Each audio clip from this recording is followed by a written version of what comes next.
amend the Lokpal and Lokayuktas Act of 2013 was introduced and passed in Lok Sabha yesterday. This bill seeks to amend the provision related to declaration of assets and liabilities by public servants.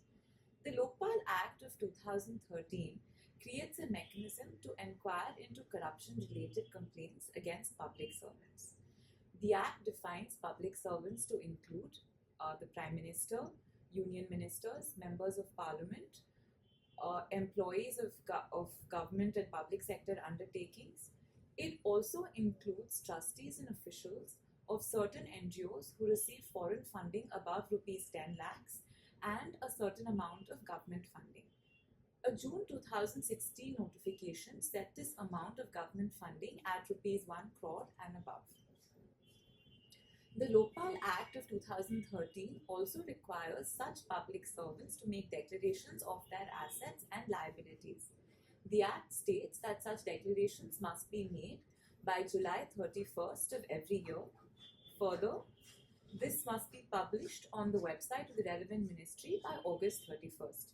These declarations must contain details of the assets and liabilities of the public servant, his spouse, and that of his dependent children.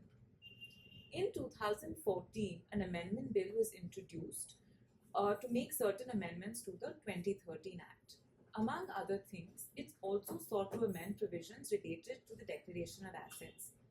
The 2014 bill said that the public servant will not have to declare the assets of his spouse and dependent children. Also, this information would not have to be required to be published on the website of the ministry. The standing committee which examined the bill last year stated that if spouses and dependent children were made to declare their assets as well, it would be in violation of their right to privacy and their right to equality. The amendment bill that was introduced and passed in Lok Sabha yesterday seeks to make certain amendments to the provisions related to declaration of assets under the Lokpal Act. The 2016 amendments also require all public servants to declare their assets and liabilities before the Lokpal. However, the details of the declarations will be determined by a central government through notification. If this bill is passed by Parliament, the effect of these amendments will be fivefold. Firstly, trustees and officers of certain NGOs will continue to be regarded as public servants for the purposes of the Prevention of Corruption Act of 1988 and the Lokpal Act of 2013. There is no differentiation in the treatment of government servants and trustees of NGOs. The requirement for declaring assets and liabilities will continue to be applicable.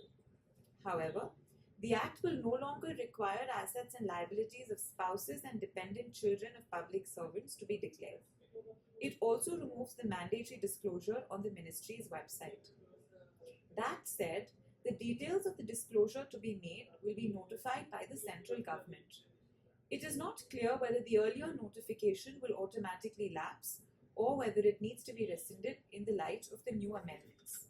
These implications will only apply if the bill is passed in Rajya Sabha and receives the President's assent before July 31st of 2016.